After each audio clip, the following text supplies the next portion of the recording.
like there's such thing as like ceiling beams, right? But like there's also such thing as like wall beams, okay? DIY wall beams. Here in this video, I'm gonna show you how I made wall beams for my living room.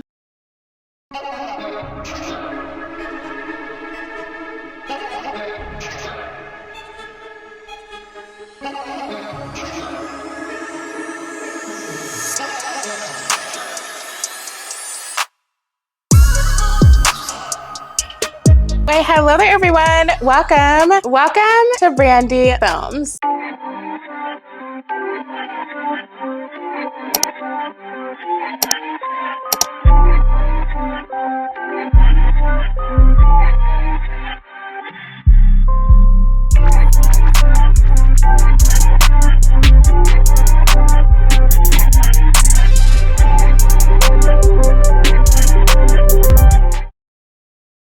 So like, we're back in the living room. I said, we're back in my living room. Yes, we are. You're back in the living room. So like, yeah. If you know, then you know. But basically, I started my living room makeover like a couple months ago. But like, I had to like take a break because like things happened. Ultimately, I had to put my living room makeover on hold. However, we are back. We are back in my living room. And like, it's been a minute since we've been in my living room. Let me give you a little recap, okay? Okay. Previously in my living room makeover series, I am going to be giving my living room my all, and I mean my absolute all. The first step is planning, layout, lighting, and furniture scale.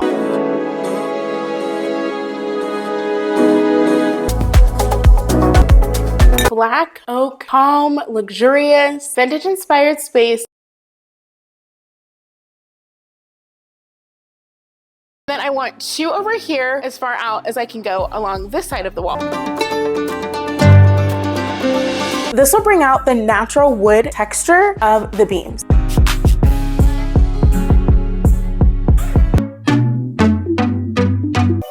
We are going to be upgrading my baseboards.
Decided to go with this wood from Home Depot because number one, I loved the density of the wood. It is extremely dense, nice and thick, and not thin. If you're familiar with board and batten when it comes to wall designs, then you would know for the most part, the boards that you get for a board and batten wall design are typically thin. I knew going into this that I wanted my wall beams to be nice and thick. I know this might sound kind of silly, but I was almost kind of wanting my wall beams to kind of feel like tree branches on the wall. That's just like what I had in mind when I went to go purchase the wood, so.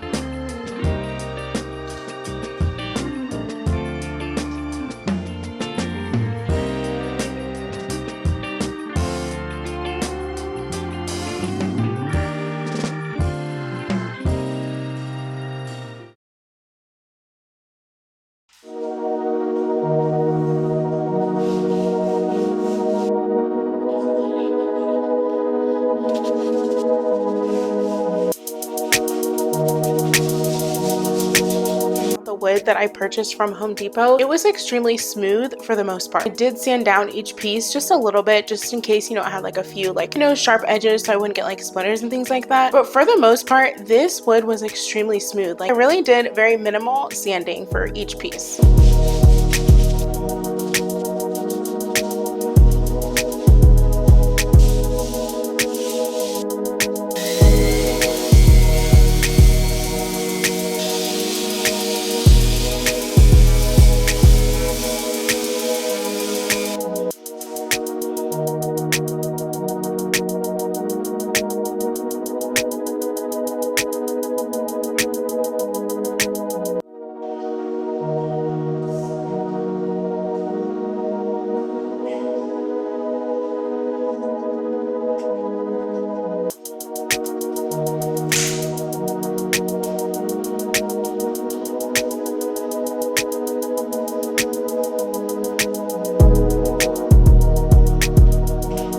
When it came to painting my beams, I went in with an entire idea. I was like, okay, I want to use chalk paint to paint each beam, let it dry, and then I was wanting to do this super cool like wet sanding technique that I just did to a mirror that I have. The goal that I had in mind with like that technique was just to make some of like the darker wood, like the natural wood color, peep through the black chalk paint, and then I wanted to put like a dark wax over the top of each beam. However, I did that with one of them and I did not like it. I did not like it at all. So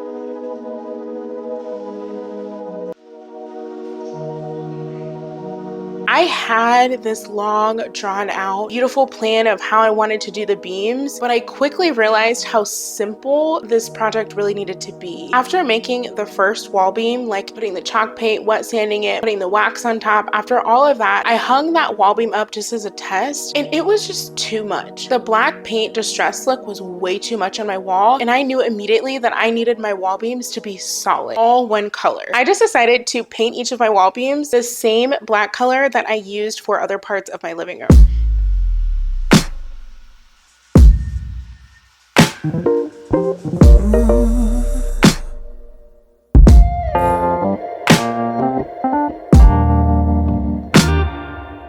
Hearing you pray in the evenings,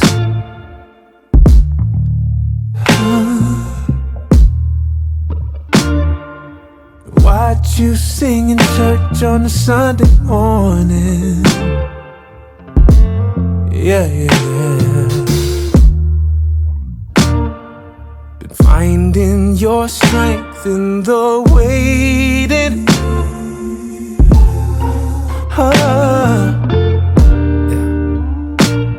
Been fighting, girl, and you're overcoming.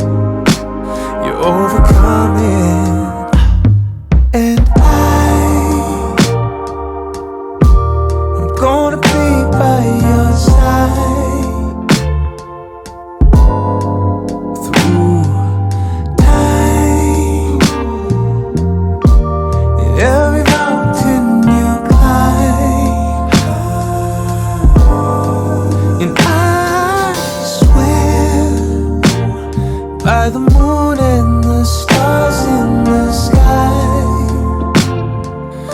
I'm gonna be right here. Yeah. You don't need a thing, 'cause you've got it. So next up, for my wall beams, after sanding them, after painting them, I did let them dry overnight on each side, and then I went on my screw hunt, okay? I should probably say like my screw scavenger hunt, because I went through so many different types of screws trying to find the perfect screw to hang my wall beams. Just know for me, like I did end up finding like the perfect screws, but it wasn't like a one and done. Oh, this is the kind of screw this, no.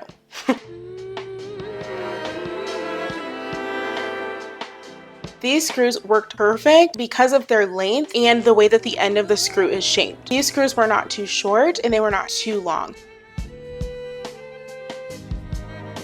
They were the perfect length to fit the holes that I drilled into each beam into the screw on the wall. I did start to like hammer each screw into the wall, and then I used the drill to like, you know, solidify it and push it in there. off. But I found like midway working through that actually like not using the hammer and just taking my drill and like putting just a little bit of power to it each time at the beginning actually just like push the screw just enough into the wall for me to then like hammer it in, you know, to get it into the walls.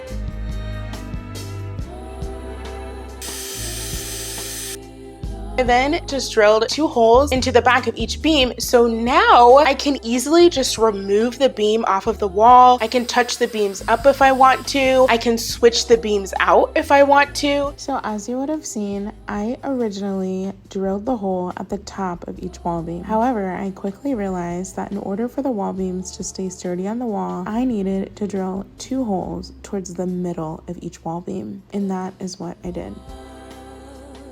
Thing that I love about how I did my wall beams is that really the only hard work was measuring, in which, sorry, wait, I like measured like with my eyes. I didn't like not use a measure, tape measure. If you decide to do something similar to this, I highly recommend measuring like the right way. I just did it with my eyes. But yeah, what I was saying is like the hardest part of this super simple project was getting the screws aligned properly on the wall, like the spacing between each screw to make sure that my beams were like evenly spaced.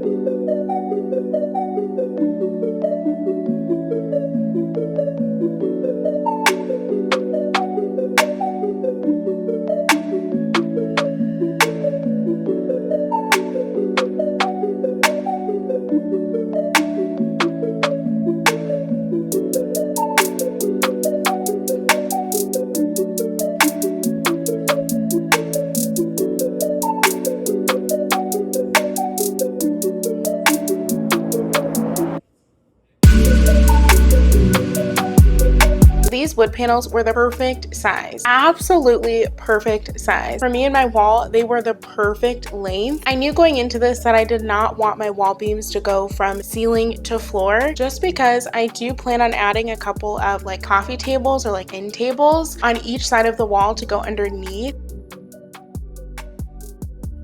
So when I do add those end tables underneath each section of the wall beams, it's gonna kind of like fill that gap between the floor and the end of the wall beam with having a table there. So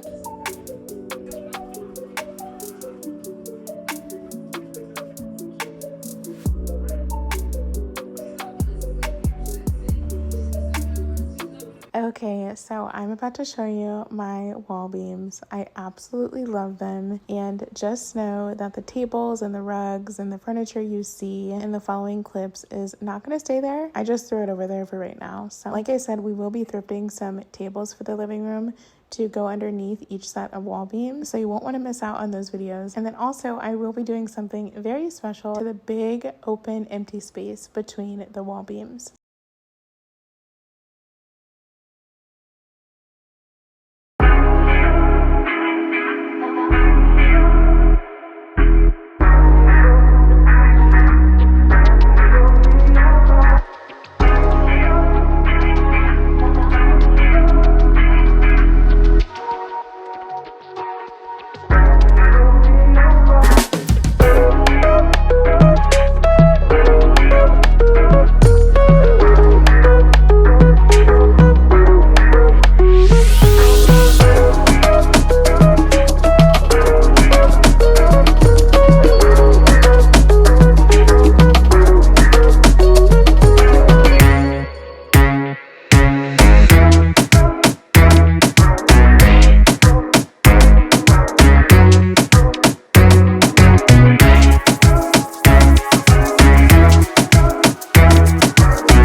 So I intentionally did not align the beams on the wall. As you can see, they are sitting at different heights on the wall. And I did that on purpose because I'm going for kind of like a moody country cottage kind of look in my living room. So like when it comes to the wall beams, like I honestly did not want them to be perfect. Like I like seeing the beams on the wall with the different heights. The sides are not identical, and that's on purpose. So like basically like my wall beams, they just like turned out like stunning. So yeah. I mean, just like absolutely stunning. Absolutely stunning. Okay. Okay, yeah.